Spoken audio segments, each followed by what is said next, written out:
Eu acho que do ponto de vista de mercado, a gente tem algumas sinalizações positivas. Eu acho que a gente deve ter uma demanda forte, tanto em etanol, pela necessidade da frota brasileira, como acho que uma confirmação da recuperação do mercado mundial de açúcar. E também eu acho que tudo isso sustentando um nível de preço melhor, né? Tivemos a volta da CID em 2015, a demanda puxando os preços, sobretudo no segundo semestre de 2015. Eu acho que isso é uma tendência positiva para o ano de 2016. As maiores dificuldades ou os maiores riscos que o setor enfrenta são aqueles que são trazidos pelo aprofundamento da crise econômica e pelo aperto de crédito. O setor é um setor endividado, é um setor, vamos dizer, que inclusive tem linhas de crédito de curto prazo, né? E um agravamento da crise econômica pode fazer com que essas linhas de crédito estejam menos disponíveis ou muito mais caras, o que pode colocar certos players, certas empresas em risco, né? E aí comprometer o que poderia ser um bom ano em 2016. O setor é redescoberto, sobretudo no Brasil, pela questão de sustentabilidade, de clima. O etanol, acredito que volta com muita força na pauta de sustentabilidade, apoiado pela COP21. Acho que quando a presidente do país anuncia que o país tem um objetivo de reduzir fortemente as emissões de gás de efeito estufa, que pretende ter 40% da sua matriz energética renovável, né? Isso, sem dúvida nenhuma, coloca de volta o etanol, seja como biocombustível, seja como energia limpa de biomassa, né? Geração elétrica a partir de biomassa, na frente de novo.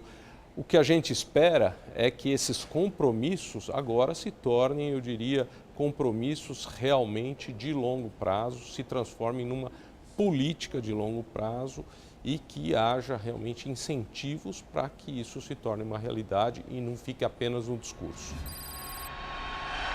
Eu acho que na questão de investimento tecnológico, o setor já fez muito. Você mesmo citou a mecanização total do setor. Nós só saímos de um momento em que a ferramenta era um facão de R$ 5 para o momento que a ferramenta é uma colhedeira com alta tecnologia embarcada de R$ 800 mil, que requer uma super formação para os operadores.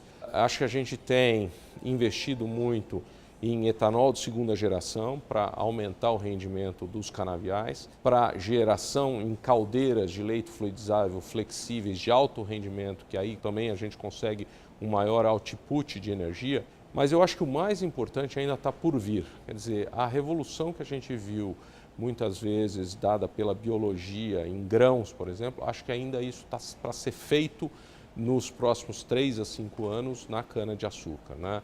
Eu acho que a gente deve ter, muito brevemente, canas-de-açúcar geneticamente modificadas, resistentes a variações climáticas, resistentes a pragas. A gente espera ter, em alguns anos, revolucionado o plantio de cana-de-açúcar com o desenvolvimento de sementes. A gente tem usado muita telemetria nos canaviais, drones. Quer dizer, eu acho que toda essa integração tecnológica vai fazer com que a gente talvez até tenha potencial para triplicar o rendimento por hectare em termos de etanol, açúcar e energia. Eu acho que, como todo agronegócio, tem um impacto gigantesco no desenvolvimento e na integração vamos dizer, do Brasil das fronteiras. Eu acho que a gente gera mais de 1 milhão de empregos diretos. Se for considerar os empregos indiretos, o efeito na economia local, Mato Grosso do Sul, Goiás, enfim, as fronteiras para onde a gente tem se desenvolvido, a gente percebe que os municípios que tiveram maior salto no IDH são aqueles em que recentemente ou nos últimos anos a gente instalou uma nova usina e desenvolveu um canavial, né? E o efeito é fantástico. Você melhora os serviços médicos da cidade, você melhora os empresários, o nível dos hotéis, dos restaurantes, o comércio como um todo, gera um monte de emprego para famílias, né? Mas também formação de ponta para os jovens, evita assim uma fuga de jovens do interior para os grandes centros urbanos. Eu acho que o que sempre faltou para o setor é um compromisso do governo brasileiro em ter políticas de longo prazo. Esse é um setor altamente intensivo em capital e que se desenvolve no longo prazo. Para você colocar uma usina nova, para você desenvolver o canavial num primeiro ciclo, que não é nem o mais produtivo, você demora 6 a 7 anos. Ou seja, é um setor altamente demandador de capital, com linhas de financiamento de curto prazo, caras e de curto prazo.